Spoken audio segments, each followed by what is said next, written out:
Let's actually head back to Monday, October 2nd. Because a lot of people are putting up on X and all of social media that it was the second anniversary of the third season premiere of Amphibia. And it made me want to rethink about Amphibia because, well, that whole season 3 definitely had a lot of questions to answer considering what happened at the end of season 2. Oh, yeah.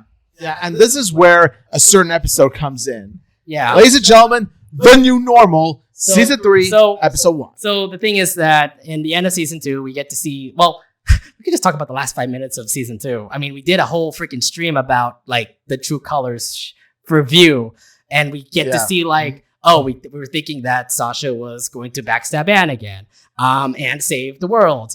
They arrested Sasha, and Marcy was also being a hero as well. Until Andreas actually showed his real story, and turns out he wants to rule all over Amphibia. And also the same thing too. Marcy also betrayed her best friends. Yeah. Marcy, I love you, Buzz. We can't forget. Yeah, what she did actually was dragged her friends along because she wanted to hide the fact that she was moving out. Yeah, but think of it this way: if she hadn't done what she did, we wouldn't have gone to Amphibia. That's true, but at the same time, it's like, at what cost? At what cost? Like she was a kid, you know, and she was gonna move out. She was gonna be away from her best friends. Like, of course, she was overwhelmed. Like she didn't know what to do, so she thought, you know what? Like why not be with Anne and Sasha forever on a different world? Still, it's not the way to do it. I mean, if anything, Marcy should at least face her fears and stuff like that. I know you're moving out, you lose your best friends, but you have to face it. I mean, read the journal, by the way. There's a lot more to come. There's a lot more that comes to it. Marcy's journal is such a fantastic read. I recommend it. Okay, so again, a lot of questions to be answered from the end of season 2. First off, Sasha is still stuck up in the castle. Grime is still stuck up in the castle. The planters are now in LA, that you see here. They're back in LA. Anne and the planters are back in LA. What happened to Marcy? Because she got stabbed. Yeah. So again, when we look back in how season 3 started, we don't see a lot of those answers, but at least we get to see what happened to Anne and the planters. Because now they're living in LA, and it's a different world compared. Well, I mean, Anne knows LA, but the thing is, like, it's a different world compared to for the planters. Yeah. So pretty much what we have here is a role reversal in which you see in the beginning of Amphibia, like season one was about Anne trying to get adjusted to this new world that she's been transported in, and the planters help her guide through, like all the life situations that go on in Amphibia. Here, it's the role reversal. Like, where positions are reversed, where it's the planters that are transported in the human world, specifically LA, and Anne has to be the one to guide them. Pretty much. Like they guided her in the beginning. Pretty much. And the thing is that, there's still that kind of selfishness that Anne has. At the same time, you also got the planters also having their character flaws as well. Nonetheless, they're stuck in LA. And this is how the episode starts. They literally were in LA traffic, just stuck in this world pretty much. And no, that's not an exaggeration. That's how traffic really was back then. That's how LA is, by the way. It's just traffic everywhere. Yeah. And the thing is that Anne didn't believe that she was in LA until she noticed that she had 5G, and she started to... Where's it at plushie when I need her? It's okay. You got best girl right here. Hey, what are you talking about? Anna's best girl. Get the fuck. I'm sorry, who's God? Yeah, she's God. But hey, who started the whole series in the first place? She did. No. For what cost? Like I said, at what cost? What cost? Well, yeah, she's back home, and first off, there's a lot of big changes. I mean, Polly now has legs, so it's great to see that she's now having legs and she's trying to use them perfectly. Yeah, like she's pretty much enjoying having her legs because my little baby's got legs. Yeah. So throughout this whole first scene, we get to see Anne getting back home. I'm gonna skip this one here, actually. Oops. No. Okay, so she's back home. Awesome. After the boon troids and stuff. Yeah. And of course, the one thing that we wanted to see was how would Anne react? How would Anne's parents react knowing that her daughter was gone for 3-4 months? Now, as you can see, the boon troids' parents aren't doing so well. It isn't until, of course, there is a certain knock on the door, and wouldn't you know it, like certain people are reunited. Yeah, and this one came out. Yes, the reunion at the boat show. Okay, I'm not gonna lie, I did tear up when it came to this. I'm like, oh my god, and the tears Anne, flowing. and mom and dad are back, and I'm like, it's so like, sad. look at that. I did actually tear up just the fact about I don't know, like literally like when season 2 ended, I was so hooked in season 3. Yeah. And when I saw this moment, I'm like, why am I who's cutting onions here? Like, who's literally cutting onions here, man? Get those onions out of here. Get those onions out of here, bro. Actually, somebody corrected me. It was 5 months, so sorry about that, guys. Yep, 5 months. A little bit of correction. Yeah, but oh god, this Look at that. moment here. That was beautiful. That was beautiful. Actually, there's another moment here too. I love this part here where it's like Domino said that. Like, you see Domino and Ansel? like don't make me tear up again just because of this. And By the way, Domino is God. He's the Alpha and Omega. Plus, the other thing too is like I remember like what was it just like literally just going to her hair saying like, "Hey, are you clean? Did you eat? Did you what's up with your hair? You know, that kind of thing." Oh my gosh! But yeah, awesome reunion for the Boo Choice. It's just a wholesome moment. Definitely loved it. Yeah. Like I said, you got the cat. Look, you're holding God, Domino. Anne. You're holding God. No, it's Domino. It's not the Domino that we know back in heaven. So this only lasted for 1 minute because the planters are now also in there to see. My God, the reveal, man, the reveal. Dude. Especially Sprig when he like introduces himself. It's just Hi like, there, Mr. Wait, hi there, somebody. Booncho, somebody parents or something like that. I don't remember. Yeah, like pretty much like Sprig introduces like, you know, the Boon Choi parents is like, you know, Anne's best friend and all that stuff. Yeah, and the other thing too is that I just love the fact that like a bird just comes by and like you get to see Hop Pop just goes like, and we're the planters. Oh man. And the scene was just iconic, by the way. And of course, catching up. I mean, this was kind of funny because the fact that like I think Anne's dad fainted because of seeing that. I know, I love that. So yeah, I mean, Anne's back. Here's the thing: the whole thing is that she had to explain everything about what Amphibia was, where she was for 5 months, and who these frog people are. So like, she was actually very truthful right there, saying like, I have to save Sasha, I have to save Marcy, I need to go back, you know, that kind of thing. Of course, it did confuse mom and dad, obviously, but at the same time, it did make so. They did this whole quarantine thing where they have to like stay in the house, where Anne has to stay at home. Same with the planners as well. Mm-hmm. Your thoughts on that? Because it kind of makes sense considering that Anne was missing for 5 months, and I don't want anybody to see that Anne was gone for 5 months. And at the same time, like frog people in LA, ooh, this is gonna be weird. Yeah. Now you might think that the Boon Choi parents are suffocating Anne and the planters, but really this isn't the case at all. You got to think about why they're doing this. Number one is that, well, let's be honest here. Like, Anne's been missing for 5 months, and when you're missing for 5 months, like you don't know where she is for 5 months. Like, of course you're gonna be going like that level of protection. Second off, you got frog people in the human world, so of course you're gonna do your best to hide like certain anthropomorphic characters that did care for Anne, like for the 5 months that she was gone, because well. What would happen if the planters got out in public? You'll have some really psychic people. What happened to that one guy from the Owl House? What if he comes by and he'll be like, "Hey, we fog people? Oh my god!" Yeah, that one guy from the conspiracy. Yeah, he captured V. What if he actually sees these frogs? He'll probably capture them too. Yeah. Oh, it was like that one scientist that what was it? Forgot her name. I forgot their name. What's her name again? It's that old scientist. Yeah, it's the old scientist. But then she was working under who? Sorry, she was working with who? That one blue-haired girl. Forgot. Oh, I love the blue-haired girl, Tambry. Is it Tambry? Terry. Yeah, it's Terry. Oh my god, we're getting this wrong. What's going on with us? We're forgetting our baby. Should we have to watch it again? I love Terry, by the way. Like, she's one of my. The pronoun is now it's perfect right there in the journal now. All right. I need to read the journal again. Yeah. It's was it transgender? So I apologize for the pronoun error. Yeah. So yeah, I mean, they're okay. Besides that, Anne and the planters are pretty much in lockdown. So Anne will do whatever it takes to make sure that she likes the lockdown and she's going back to her regular clothes. I love the look at how she embraces. She embraces her clothes. She embraces her clothes. At the same time, she also did like puff up into like a big marshmallow just because it's like, I miss my clothes. I hate wearing my school uniform throughout the entire thing. And then you can see the planters who are like in water. I mean, they're frogs. They have to like live in water. So you get to see this like whole mess here. Yeah. Oh, and then there's also a lot of scenes too where like I think like her mom, like Anne's mom, was like trying to like create like fix her hair up while she was sleeping. Oh god. Yeah. And there was also one time where like I think she was about to brush her teeth, and her mom like came up there and approached her. Toothbrush. Toothbrush. She approached her with a toothbrush. Yeah. So to say the least, they don't like getting quarantined.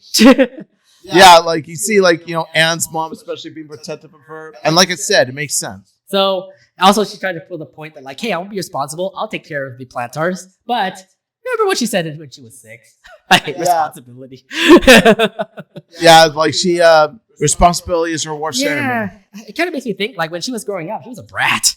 Yeah, but thankfully she had loving parents to raise her and to teach her right from wrong. So it's weird, yeah, because like when she was a baby, she goes like, "I tell you what I need." When she does this whole thing, and then like her mom gets like hella angry at her. Then again, this is pretty much the same girl that was ditching school with Sasha 6 years later. It's true, but then again, we were all thinking like she was a bad influence back in season 1 when we thought Sasha was a bad influence. Yeah, and she was actually.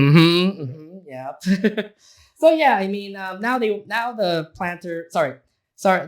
Boon Choys and the planters are now going to do a little journey just so they can get out of the house. Make sure that their parents were also with them too. Just heads up. But meanwhile, back in Amphibia, something is happening already in Amphibia where Andreas is about to take over. Well, first off, he wants to take over Amphibia. That's one thing. But remember, Anne is the enemy. According to Andreas. Yeah, according to Andreas. So he sets up this one frog robot thing to kill Anne. Yeah, and pretty much like he's the kind of robot that could turn invisible too. I'm just so weird. I'm just like so freaked out just the fact that like they want to destroy Anne. But Anne is, I get it. She's supposed to be the hero and like will stop all of Andreas's plans. But I'm like, don't kill her. Andreas wants to kill her. I know. I'm like, what the fuck is going on? I'm like, now that made me hooked even more. It's like, okay, this is pretty much life or death now for Anne. Not only does he want Anne's head, he also wants a copy of the Cynthia Cutting book. That was hella random. I'm like, what the fuck? See, what I love about Andreas as a villain is that he's a nice blend. He's a nice combination of threatening and comedic. Mm-hmm. At the same time, I'm like, oh my god, please don't do this to Anne. I know that she's like going to ruin your plans, but like, she's not that big of a threat. She's a great character. Yeah. I love the part where he even says, give me those potato chip things she was talking about, and then the robot's like, eliminate potato chip. For real. Oh my god. But still, the whole thing here is like, I know that he's trying to be funny to get at least some things from Earth, but that thing's a threat. That thing is a threat. Yep. And throughout season 3, we're gonna see him a lot, by the way. Yeah, and so and then like right after the robot leaves, we get a rather yeah. So we kind of so here's the thing. A rather heartbreaking. Okay. I was gonna say this because of what happened at the end of season 2. You know what happened to Marcy? She ended up getting stabbed. But now we kind of wonder what happened to Marcy. Because look, you're not gonna leave her out there dying. So she ended up becoming. She ended up in a freaking incubator. Hey, why not to show me this? There's one scene we have to answer what happened to Marcy. We had to answer what happened to Marcy. Look, she's not gonna die. She's not gonna die. Hopefully, and then. Yeah, look at her. She's in a coma. Look, she's like, we're not gonna let her. We're not gonna say she's gonna die, or else Soccer Moms are just gonna go over our faces and cancel this podcast. I know. Dude, it hurts to even see this too because it's like I know that you got stabbed. You literally had a sword go through your body, and this you had to make her pretty much like stay alive. So seriously, it's just like. Yeah, I'm surprised. I'm surprised about this that she ends up getting actually a full recovery from that stab. So it tells me. So what Marcy said in the journal, like, oh, Amphibia tech is really amazing. So why don't we have that tech here in the world, in our world? Yeah, it's just like, why are we not funding this? I know. Man, it's hard to see just because like you only see like what 5 seconds of this. Yeah, but it's like my poor mama. But that happened, man. That happened. I know. Okay. And a bad news. Let's go back to the Anne and the planters. So Anne pretty much dressed up the planters, make them look human, and they went to 99 Ranchers, 99 Ranch. 99 Ranch Markets. Yes. I go to 99 Ranch. Oh, okay. I know what you're trying to. I love what they did there. Like they got their own 99 Ranch Market. I know called what you're 99 trying to do, Ranchers. Matt Brawley. I know what you're trying to do, Matt Brawley. You're trying to like do a little spin off of 99 Ranch, which is popular here in California. So, by the way, I go to 99 Ranch Market for the instant ramen noodles. Oh, I go to what was it? Not Kinokuniya. I go to Mitsuwa, those H Mart, those Japanese places to actually get. Well, yeah, because you're much closer to those than I am. That's true, yeah. But there's also that one. What was a Japanese place over Warm Springs? You check that out too. I've been there a few times. It's really good. Yeah. But yeah, they went to 99 Ranchers. 99 And the thing is, like, what was it? Planters want to see how the stores are. The stores are great. They had like awesome food, even durian, which apparently poisoned. Oh god, yeah, durian. Yeah, it's a poisonous smell. Yeah, it's a really bad smell. And then also Anne talked about noodles, which is like pretty much I don't know what they ate. I think they ate ramen or something, but they loved it. The planters really loved it. Noodles are Asian food's heart and soul. I agree with Anne on that. Yeah, Anne even said that. Yes, I agree with Anne. Asian, like I'm someone whose favorite food is ramen. Like I love me some ramen. It's my favorite food ever, and I love me some East Asian cuisine in general as well. Like I love me some pho, and even non-noodle Asian food. I love Korean barbecue. I also love sushi. I love sashimi. Like I love all the good stuff. Yeah, I mean, this is just like something that planters don't have. They don't have noodles. So in the end, at least Anne is showing like what great food is around the earth to say. Yes, she really is. Especially this delicious ramen. Yes. So it looks like they're having a fun time. And then the robot came out. And now things are getting into trouble now. Oh my gosh. So here's the thing, like. They don't want to fight in this mall because obviously this is going to be weird. It's like, oh god, a big robot coming to fight. And, this is going to be weird. This is going to be strange because like, obviously it's a public place. People are going to be like, what happened here? Holy crap, there's a fight, Yeah. So Anne was trying to do as much as she can to at least hide it, and do whatever it takes to make sure that this whole... Look at his boots are rocking. It's really awesome. They're trying to do whatever it takes to make sure that this robot thing doesn't like become a public nuisance. And that's why like you see Anne and the planters like take it down while Anne's mom and dad are literally just listening to the music and 99 Ranchers just started to rock with it. Miss Boon Choi in that rock pose is like, no wonder I love her so much. Look at that. Yeah, she's a great mom. Yes. And you MILFs better shut the fuck up. Nate, I think you just called me out. Oh, why? You just called me out. Okay, there's one MILF. If we're talking about this now, I say Nancy is the one I would. One is Nancy for me. Well, the thing with Big City Green is that I got my eyes set on a different girl in that series. Much younger, by the way. So, let's vote. Wait. Do you know what MILFs mean? No, but I get what you mean. Like, but what I mean is like I have my eyes set on that girl, but the only difference is that she doesn't have the M part. Yeah. She's an elf, but not the But I know all of you are totally into Ant's mom. I know all of you are totally into Ant's mom. You all gotta stop. You gotta stop. Did I just raise my hand? Yes, you did. Oh, yeah, we had it recorded right here, so I'm pretty sure everyone knows now. Oh, great. I really got at least I admitted Nancy's, a MILF, so I would, yeah. She's quite attractive too. Yes. Oh my god. But Gloria's not, okay? So she's not. She's not a mom, of course not. But. It's got way adult. We gotta stop this here.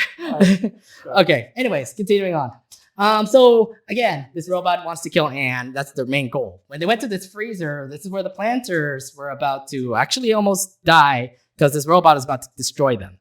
And then at the last moment, you get to see Anne unleash her blue powers. Super Saiyan. Anne goes Super Saiyan. Dude, I don't know why, because I know that she unleashed her powers back in True Colors, but then here in this moment, it just made me love her more. Yeah, I'm like, you can take out any time. I'm like, yo, I love her now. You see that fiery passion in her eyes. Yeah, and of course, she's just trying to help the planters because the planters are like her family, and if you actually mess up with their family, Get those blue eyes out, and I'm like, here goes the ultimate form of Anne Boon Choi. Yes. Amphibia Ball Z. Yeah. Oh my god, I was just so happy. Ball Z. No, I was just so happy to see that she has her blue power still, and that she can still become a kick-ass person. Yeah. TLDR, Anne kicks the robot out of town, gets it out of 99 Ranchers, and pretty much rescued the planters. I love how she the expression she pulls off, when she pulls. Well, she was tired. She was tired. She was a tired person. But you know what happens when she gets those blue powers? She gets really tired. No, I'm just saying, Anne's such a mood right here. Yeah, it's true. She's such a mood. But yeah, I mean, at the end, she saves the planters. They pretty much finished up their 99 Ranchers grocery shopping. But it did raise a lot of questions. Is this blue powers going to kill Anne? Is this blue powers really helpful for Anne? And how about that robot? Is that robot destroyed? Because that thing is still going to be out there for a long time. Oh yeah, like that robot still got his eyes set on Anne, unfortunately. Yeah. So she has to watch it back now. So that was pretty much our little rundown of the new normal, which was the season 3 premiere of Amphibia. When I look back and talking about this episode, I was like, obviously the thing that came to mind is like, what happens next? Because I know I saw the intro. I saw what's going to happen to Marcy, for example. She's pretty much in an incubator for like half the season. Then what happens to Sasha? Because I also saw Sasha was also leading a rebellion to take down Andreas, which is great. But that was our like intros. There's not really much explanation. Exactly. And even with that, like season 3, the problem I have with season 3 is that it didn't give much focus or attention to Sasha and Marcy as it did to Anne, where she introduced the frogs to her hometown. I felt like it could have been more balanced. Yeah, if we could at least have like more episodes of Sasha and more episodes with Marcy. But then again, Marcy was in an incubator for most of the time. And then she became that thing. We're going to talk about that thing later on. Yeah, but I mean, here's the thing. I love this episode. Like, this was a perfect like way to start off season 3. Because there, again, a lot of questions to be answered for season 2, knowing the fact that there's so many things that happen in season 2. But in this part, we know what's going to happen. We get to see a little bit of what's going to happen with like Anne, for example. She's pretty much saving her life. Like, things can happen where if one false move happens, she could be dead. And then we also get to see the planters. They're pretty much a risk. They're pretty much a risk factor right now because like the planters are just there. They're stuck in LA, and what are they gonna do? They can't do much. They don't have the powers. They're just there. Yeah. So that brings us to where Anne shows the planters around, having a nice time. Yeah, and those have been mostly like the filler episodes, for example. Yeah. And that's what I love about season 3. Is just like I said before, what I love about this is that you got the role reversal. Yeah. Well, here's the thing. Like, we're just talking about the start of season 3. How did this impact you when you first saw this and you kind of thought season 3 is going to be like epic as heck? I think like what really captured new normal, what makes new normal so capturing for me, what I love about new normal is, like I said before, you got the planters entering a new world, and they're pretty much in Anne's shoes at this point. Like she was, or rather Anne's shoe. Okay, fine. But you only got one shoe, but they have shoes. They have shoes on, except for Polly. She has feet on. Like, what I like about it is that it's a role reversal, like I said, because you got the planters exploring the human world, just like Anne did with Amphibia when she first got trapped there. And so that's what I like about it, is that the planters are pretty much learning the new ways about like the humans, based on the 99 Ranchers trip alone. And then not only that, you also got some crazy action that ensues. And then you get to see like there's so much to love about this episode. And of course, you got the heartwarming moment where the Anne reunites with her parents. Yeah. So it's a nice blend of action, comedy, drama, all that stuff. Yeah, it was just everything all in there. And I think it was just a perfect start to what season 2 was going to be. I mean, obviously, there's a lot more questions that had to be answered, but at least throughout season 3, we get to see them get answered, if anything. Oh, yeah. I know that. And then like we get to see, here's the thing too, like season 3 at least did have those impact moments when it came to like the filler episodes, because those characters that you see in the filler episodes do help out Anne later on in the season. Yeah, it's not like they come and go. They actually do help contribute in a certain big episode in season 3. Oh, yeah. And to say the least, I mean, God, Amphibia is just amazing. Yeah. My 10 out of 10 like Disney TVA show next to like Kim Possible and Gravity Falls. Oh, yeah, definitely. It's right up there in my top 3 as well, along with Gravity Falls and Big City Greens. We'll eventually have a big talk about Amphibia later, but knowing the fact that this past Monday, during this week's episode, we had to celebrate Amphibia's second year anniversary of the third season premiere. Definitely. So we had to really talk about this one episode because this was no doubt one of the best episodes of Amphibia. Yeah, I agree. It's definitely in the top 10 for sure. Yeah.